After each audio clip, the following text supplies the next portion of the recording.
नमस्कार दोस्तों, आज की हमारी कहानी आपको अच्छी लगे तो प्लीज़ मेरे चैनल को सब्सक्राइब करें और वीडियो को लाइक करें। पापा जी, मम्मी जी, ये क्या तरीका है? आप दोनों हर समय मेरे कमरे में क्यों बैठे रहते हैं? इस घर में कोई प्राइवेसी ही नहीं है। जिसे देखो जब देखो मुँह उठाए चला आता है। आपके कमरे का एसी ख़राब है तो इसका ये मतलब बिल्कुल नहीं है जब मैं ना हूँ तब आप मेरे कमरे में बैठेंगे। मैं आज ही केतन से बात करती हूँ। हमें कहीं अलग घर का इंतज़ाम कर लेना चाहिए।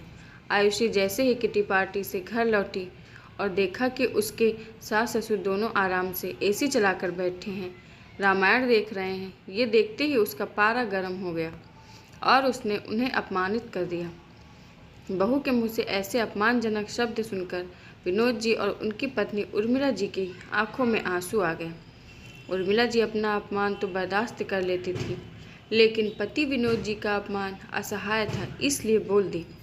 बोलते समय सोच लिया करो, तुम्हें अपने ससुर जी से ऐसे शब्दों में बात नहीं करनी चाहिए। वो तो आज इनसे गर्मी बर्दाश्त नहीं हो रही थी, इसलिए यहाँ आ गए। तुम्हें उनसे इज्जत से बात करनी चाहिए। उनका सम्मान घर बाहर सभी लोग आज तक करते रहे। डॉक्टर रह चुके हैं वो। आज उनके घर में उनकी बहू उनसे ऐसे अपमानजनक शब्दों में बात कर रही है। उन्होंने इतना कमाया है जीवन भर कि एसी वगैरह बहुत बड़ी चीज़ नहीं है, आसानी से लगवा सकते थे, लेकिन तीनों बच्चों का भविष्य बनाने के लिए अपनी सुख सुविधा कभी नहीं देखी। और ये आज अपने कमरे पर बड़ा अकड़ रही हो। ये भी तुम्हारे ससुर जी ने पाई पाई जोड़कर ही बनाया है। मम्मी जी, मैंने ऐसा कुछ नहीं कहा है। एसी में बैठकर रामायण देखने का इतना ही शौक है तो अपने कमरे में लगवा लीजिए ना। ये तो मेरे पति की कमाई का है, इसलिए इस पर सिर्फ मेरा हक है। आयुषी अकड़ते हुए बोली, आयुषी बेटा, ये घर तुम्हारे पति से पहले मेरे पति का है और जिस पति की कमाई पर इतना इतरा रही हो तुम शायद भूल गई हो, वो मेरा बेटा है पहले। वो तो हम लोग तुम्हारी हरकतों से अवगत नहीं कराते हैं, वरना वो कभी अपने माता पिता का अपमान बर्दाश्त नहीं करेगा। इतना कहकर दोनों वृद्ध पति पत्नी अपने कमरे में चले गए। विनोद जी और उर्मिला जी के दो बेटे केतन कुश और बेटी काव्या। केतन सॉफ्टवेयर इंजीनियर है, उसकी शादी हो चुकी है। उनसे एक बेटा सजल भी है। केतन का परिवार अपने माता पिता के साथ उनके बनवाए घर में ही रहता है। बेटी काव्या भी ससुराल चली गई है, वहाँ वो सुखी है। माता पिता के पास भी बराबर आती जाती रहती है। सबसे छोटा बेटा कुश बाहर रहकर अपनी पढ़ाई कर रहा है। विनोद जी अपने शहर के होम्योपैथी के जाने माने डॉक्टर हैं।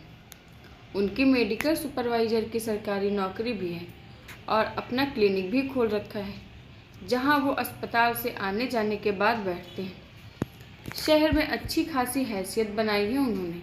तीनों बच्चों की ज़िंदगी संवारने में दोनों पति पत्नी ने अपनी इच्छाओं को भूलकर दिन रात एक कर दिया। आजकल उनकी तबीयत ठीक नहीं रहती है तो घर पर ही आराम कर रहे हैं। विनोद जी हमेशा अपनी पत्नी से कहते हैं, देखना आज हम बच्चों के लिए कर रहे हैं, कल बुढ़ापे में यही बच्चे हमारे लिए नहीं करेंगे। तुम चिंता मत करो, हमारा बुढ़ापा बहुत बढ़िया गुजरेगा। उर्मिला जी भी हंसकर कहती, ये तो आने वाला समय बताएगा। बड़ा बेटा केतन भी अपने पिता के समान ही बहुत ईमानदार और भावुक है और अपने परिवार से बहुत प्यार करता है। अब कमाने लगा है तो उसकी यही कोशिश रहती कि उसके माता पिता को किसी बात की कोई कमी ना रहे, लेकिन उसकी पत्नी आयुषी को अपने सास ससुर दोनों ही खटकते। वो आए दिन उनका अपमान करती रहती। वो दोनों भी घर की सुख शांति के लिए बेटे से कुछ नहीं कहते। आयुषी बोलते समय ये भूल जाती कि उसकी ये सब हरकतें उसका बेटा सजल देख रहा है। वो अपने दादी बाबा से बहुत प्यार करता है। उसे माँ का दादी बाबा से इस तरह का बोलना पसंद नहीं आता, लेकिन बच्चा है तो कुछ कह नहीं पाता।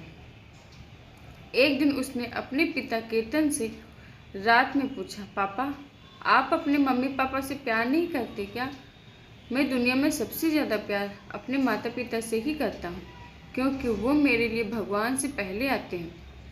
उन्होंने खुद कष्ट सहकर हम भाई बहन को सारी सुख सुविधाएं देकर इस काबिल बनाया है कि आज हम अपने पैरों पर खड़े हैं, लेकिन तुम ऐसा क्यों पूछ रहे हो? केतन ने सजल से प्रश्न किया।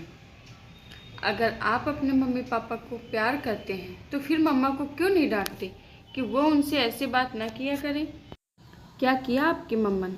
सजल ने उस दिन वाला पूरा वृत्तांत अपने पिता से कह सुनाया।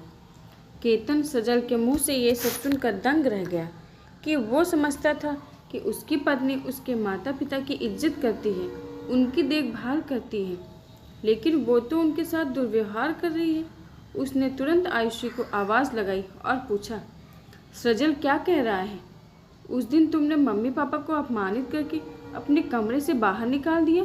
आयुषी बड़ी ढिठाई से बोली, उन लोगों ने भी अपनी सारी हदें पार कर दी हैं। वो मेरे कमरे में क्यों बैठे आकर? और मैंने सिर्फ अपनी बात कही है। फिर रुककर बोली, ओह, तो माता पिता ने बेटे बहू की चुगली कर दी। जबान संभाल कर बात करो आयुषी। वो मेरे जन्मदाता हैं और ये घर उनका है। हम लोग उनके साथ रहते हैं। वो जहाँ चाहे बेझिझक आ जा सकते हैं। तुम उन्हें रोकने टोकने वाली कोई नहीं होती हो।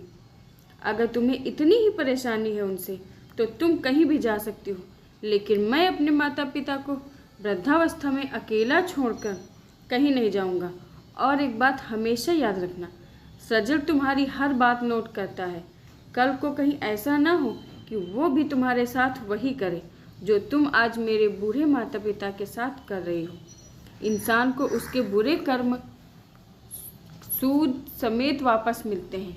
मैंने तुमसे शादी इसलिए नहीं की थी कि तुम मुझे मेरे माता पिता से दूर कर दो, बल्कि इसलिए की थी कि तुम मेरी तरह ही मेरे माता पिता का ख्याल रखकर इस वैवाहिक साझेदारी को बखूबी निभाओगी।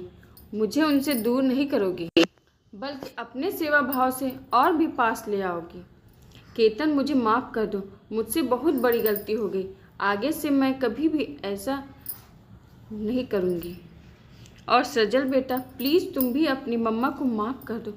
केतन जब तक कुछ बोलता तब तक उसके माता पिता वहाँ आ गए और बोले, केतन, सुबह का भूला अगर शाम को घर आ जाए तो उसे भूला नहीं कहते। आयुषी माफ़ी मांग रही है, उसे माफ़ कर दो। हम लोग तो बस तुम्हारा सुखी संसार देखना चाहते हैं और कुछ नहीं। केतन और आयुषी उनके चरणों में झुक गए और उन्होंने उन्हें गले लगा लिया। जिस माता पिता का केतन जैसा बेटा और सजल जैसा पोता होगा तो उनके साथ तो कभी कुछ गलत हो ही नहीं सकता। आजा सजल, अपने दादू के पास आजा। सजल उछलता हुआ अपने दादू और दादी के गले से चिपक गया और दोनों उसे प्यार करने लगे। आशा करती हूँ दोस्तों आज की हमारी कहानी आपको ज़रूर पसंद आई होगी। धन्यवाद।